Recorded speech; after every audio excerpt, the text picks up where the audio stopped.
Radhe friend, कैसे हैं आप लोग? हमारे ख्याल से अच्छे ही होंगे। जितिया पर्व तो जानते ही होंगे, बहुत महान पर्व है। बच्चों लोग के लिए, घर की सुख शांति के लिए किया जाता है। उसके बाद सारा दिन फास्टिंग रहना है। आज पानी भी नहीं पीना है। आपको शाम में पूजा करके करूँगी तब दिखाऊँ। पूजा के लिए तैयार हो गई हूँ। अब जितिया का पूजा करूँगी, फिर आपको दिखाती हूँ कैसे पूजा होता है। आज पहली बार इतना तैयार हुई हूँ क्योंकि मेरी बेटी का कहना था कि मम्मा अच्छे से तैयार होकर पूजा पे बैठो, इसलिए मैं आज उसकी खुशी के लिए, बच्चों की खुशी के लिए ही आज मैं थोड़ा तैयार हुई हूँ। चलते हैं पूजा के।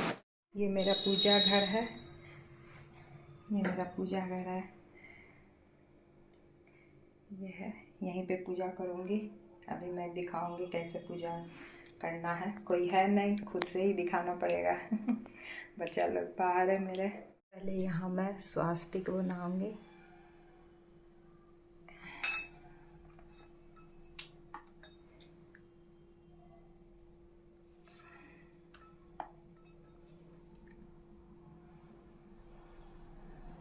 स्वास्तिक बना के, ये देखिए स्वास्तिक बनाई हूँ। अब दिखाती हूँ। स्वास्तिक बना के थोड़ा सा चावल डाली हूँ, सिंदूर लगाई हूँ। अब इस पर कलसा रखूँगी। यहाँ मैं कलसा रखी हूँ, इस पर भी स्वास्तिक बना दी हूँ। अब इसके ऊपर नारियल रखूँगी। 1 मिनट है। इसको मैं सिंदूर से स्वास्तिक बनाई हूँ, लगाई हूँ टीका। अब इस पर रखूँगी। इसमें कलसा रख दी। अब वो फल सब रखना है, उसके बाद पूजा करना है। ये थाली यहाँ रखूँगी। ये देखिए थाली है, इसमें फल सब सजा दूँगी मैं। देखिए मैंने फल की थाली सजा ली हूँ। फल है 5 तरह का, और अभी केला नहीं रखी हूँ। इसमें खीरा मस्ट रहता है। जितिया में खीरा एकदम ज़रूरी है, इसी से पारण होगा, खीरा अंकुरी से। अभी मैं दिखा रही हूँ इसे। और केला भी, ये केला भी इस पर रखाएगा। ये देखिए केला।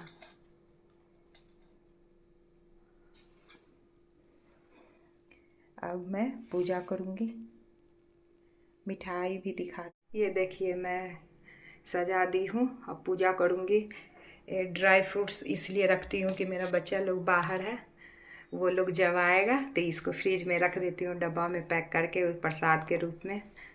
मेरा दोनों बच्चा बाहर है, एक और बच्चा बढ़ गया है। रख दी हूँ, फ्रिज में रख दूँगी। पूजा करने के बाद कल इसको उठाऊँगी। अभी मैं पूजा करूँगी, फिर दिखाऊँगी आपको। तो अपने बच्चों के लिए किया जाता है, बच्चों की सलामती के लिए खूब तरक्की करे, खूब आगे बढ़े, और खूब मम्मा डैडी को प्यार करे, और हम लोग का साथ इसी तरह बना रहे। देखते हैं, फिर पूजा करते हैं, उसके बाद फिर मिलते हैं। बाय। ये मैंने पूजा कर ली हूँ। अब कथा पढ़ूँगी, आपको दिखाऊँगी कथा पढ़ के। कोई तो है नहीं, मुझे खुद से वीडियो बनाना पड़ रहा है। बच्चा लोग है नहीं, हस्बैंड भी ऑफिस। देखिए जितवाहन गोसाई का पूजा हो चुका है। अब कथा पढ़ूंगी। ये है जीवित पुत्री का व्रत की कथा। मैं इसे अब पढ़ूंगी, पढ़ के फिर आरती करूंगी। उसके बाद वो पानी से प्रसाद को निछाड़ करके, उसके बाद फिर ये मैं कल उठाऊंगी। कल उठा के तब फिर उसके बाद मैं अब जीवित पुत्री का व्रत की कथा करूंगी। बस थोड़ा सा संक्षेप में सुन लीजिए। एक बार नैमिषारण्य के निवासी ऋषियों ने संसार के कल्याणार्थ सूत जी ने पूछा, हे सूत, कराल कलिकाल में लोगों के बालक किस तरह दीर्घायु होंगे, सो कहिए। सूत जी बोले, जब द्वापर का अंत और कलयुग का आरंभ था, उसी समय बहुत सी शोकाकुल स्त्रियों ने आपस में सलाह की कि क्या इस कलयुग में माता के जीवित रहते हुए पुत्र मर जाए। जब वे आपस में कुछ निर्णय नहीं कर पा सकी, तब गौतम के पास पहुंचने के लिए गई। जब उनके पास पहुंची तो उस समय गौतम जी आनंद के साथ बैठे थे। उनके सामने जाकर मस्तक झुकाकर प्रणाम किया। तदंतर स्त्रियों ने पूछा, हे प्रभु, इस कलयुग में लोगों के पुत्र किस तरह जीवित रहेंगे? इनके लिए कोई व्रत या तप हो तो कृपया करके बताइए। इस तरह उनकी बात सुनकर गौतम जी बोले, आप मैं वही बात कहूंगा जो मैंने पहले से सुन रखी। गौतम जी ने कहा, जब महाभारत युद्ध का अंत हो गया और द्रोण पुत्र अश्वगंधा के द्वारा अपने बेटों को मरा देखकर जब पांडव बड़े दुखी हुए, तो पुत्र के शोक से व्याकुल होकर द्रौपदी अपनी सखियों के साथ ब्राह्मण श्रेष्ठ धौम्य के पास गई और उसने धौम्य से कहा, हे विपेंद्र, कौन सा उपाय करने से बच्चे दीर्घायु हो सकते हैं? कृपया करके ठीक ठाक कहिए। धौम्य बोले, सतयुग में सत्य वचन बोलने वाला, सत्यानंद करने वाला समदर्शी जीवित वाहन नाम एक राजा था। एक बार वो अपनी स्त्री के साथ अपनी ससुराल गया और वहीं रहने लगा। एक दिन आधी रात के समय पुत्र के शोक में व्याकुल हो गई। स्त्री रोने लगी क्योंकि वो अपने पुत्र के दर्शन से निराश हो चुकी थी। उसका पुत्र मर चुका था। वह रोती हुई कहती थी, हाय, मुझ बूढ़ी माता के सामने मेरा पुत्र मरा जा रहा है। उस रुदन सुनकर राजा जितवाहन का तो मानो हृदय विदीर्ण हो गया। वह तत्काल उस स्त्री के पास गया और उससे पूछा, तुम्हारा बेटा कैसे मरा? बूढ़ी ने कहा, गरुड़ प्रतिदिन आकर गांव के लड़कों को खा जाता है। इस पर दयालु राजा ने कहा, माता, अब तुम रो मत, आनंद से बैठो, मैं तुम्हारे बच्चों को बचाने का यत्न करूंगा। ऐसा कहकर राजा उस स्थान पर गया जहां गरुड़ आकर प्रतिदिन मांस खाया करता था। उसी समय गरुड़ की उस पर टूट पड़ा और राजा के शरीर का मांस खाने लगा। जब अतिशय तेजस्वी राजा ने राजा का बायां अंग खा लिया तो झटपट राजा ने अपना दाहिना अंग फेर कर गरुड़ के सामने कर दिया। यह देखकर गरुड़ जी ने कहा, देवियोनियों में तुम कौन हो? तुम मनुष्य तो नहीं जान पड़ते। अच्छा, अपना कर्म और कुल बताओ। पीड़ा से व्याकुल मन वाले राजा ने कहा, हे पक्षीराज, इस तरह के प्रश्न करना व्यर्थ है। तुम अपनी इच्छा भर मेरा मांस खाओ। यह सुनकर गरुड़ रुक गया और बड़े आदर से कहा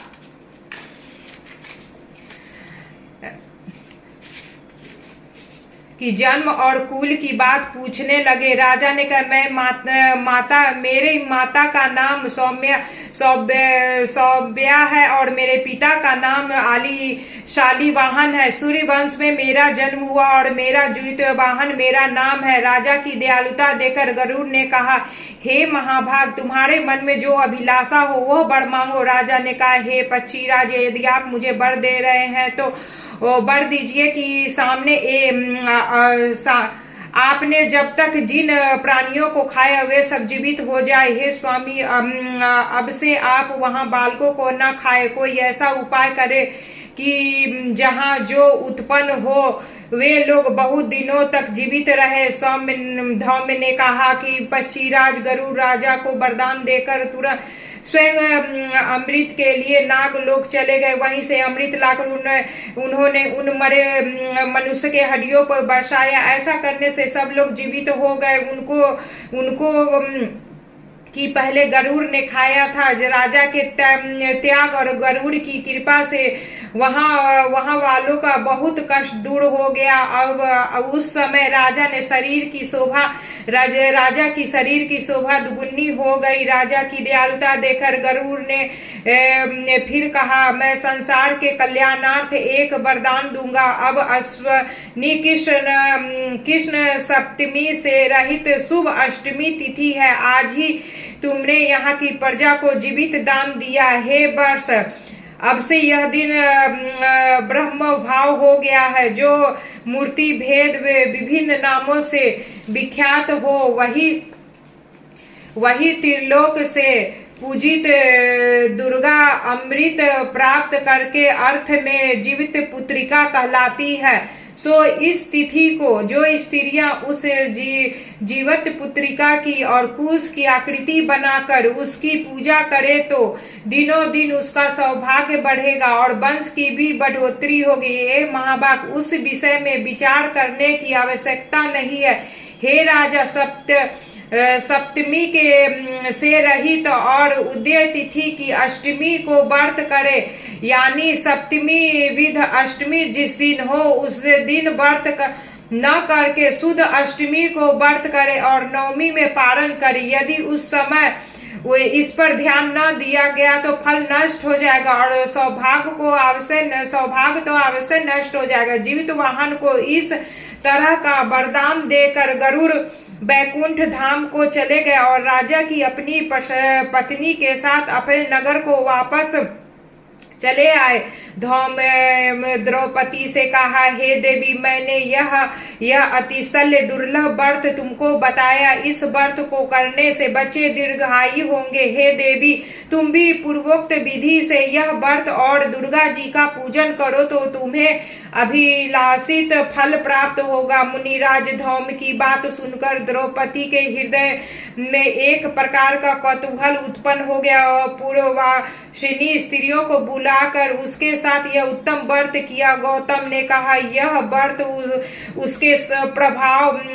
यह व्रत और इसके प्रभाव को किसी एक चिल्ली ने सुन लिया, अपनी सखी सियारिन को बताया। इसके बाद पीपल वृक्ष की शाखा पर बैठकर उस चिल्ली ने और उस वृक्ष के खोते में बैठकर सियारिन ने भी व्रत किया। फिर वही चिल्ली किसी उत्तम ब्राह्मण के मुख से यह कथा सुनाई और पीपल के खोते में बैठ गई। अपनी सखी को सुनाया। सियारिन ने आधी कथा सुनी कि उसे भूख लगी और वह उसी समय शव से भरे हुए शमशान में पहुंची। वहां उसने इच्छा भर मांस का भोजन किया और चिल्ली बिना कुछ खाए पिए रह गई और सवेरा हो गया। सवेरे वह गौशाला में गई, वहां गौ का दूध पिया। इस तरह नवमी को उसने पारण किया। कुछ दिनों बाद दोनों मर गई और अयोध्या में किसी धनी व्यापारी घर में जन्म ली। संयोग से दोनों का जन्म एक ही घर में हुआ। उसमें सियारिन श्रेष्ठ थी और चिल्ली छोटी। वे दोनों सभी शुभ लक्षणों से युक्त, इसलिए बड़ी लड़की काशीराज के और छोटी उनके मंत्री के साथ गृहपथ किया। अग्नि के सामने विधि पूर्वक ब्याही गई। पूर्व जन्म के कर्म फल से वह मृगनयनी रानी हुई और जिस किसी भी संतान को उत्पन्न करती वह मर जाती थी। और पूर्व जन्म की बातों को स्मरण करने वाली मंत्री की पत्नी ने अष्ट वस्तुओं के अदृश्य तेजस्वी 8 बेटे जन्म दिए और सभी जीवित रह गए। अपनी बहन के पुत्रों को जीवित देखकर ईर्ष्यावश राजा की पत्नी ने अपने स्वभाव से कहा कि यदि तुम मुझे जीवित रखना चाहते हो तो उस मंत्री के घर की पुत्रों की उसी जगह भेज दो जहां मेरे बेटे गए, अर्थात उसे मार डालो। यह सुनकर राजा उस मंत्री के पुत्रों को मारने के लिए कई प्रकार के संयोग किए। इसी मंत्री पंत ने जीवित पुत्रिका के पुण्य फल बल से बचा लिया। एक दिन राजा ने अपने आदमियों से उन पुत्रों का सिर कटवा पिटारी में रखकर वह पिटारी उसकी माता मंत्री पत्नी के पास भेज दिया किंतु वे आठों सिर के बेश कीमती जवाहरात हो गए और भले चंगे वे 8 लड़के अपनी माता के पास वापस चले गए। उसको जीवित देख राजपत्नी को बड़ा विस्मय हुआ। अंत में वह मंत्री भी पत्नी के साथ आई और उसे पूछा, बहन, तुमने कौन सा ऐसा व्रत किया है जिससे बार बार मारे जाने पर तुम्हारे बेटे नहीं मरते? इस पर मंत्री की पत्नी ने कहा, पूर्व जन्म में मैं चिल्ली थी और तुम सियारी, दोनों ने व्रत किया था। तुमने व्रत के नियमों को भली भांति पालन न किया था और मैंने किया था। इसी दोष से हे बहन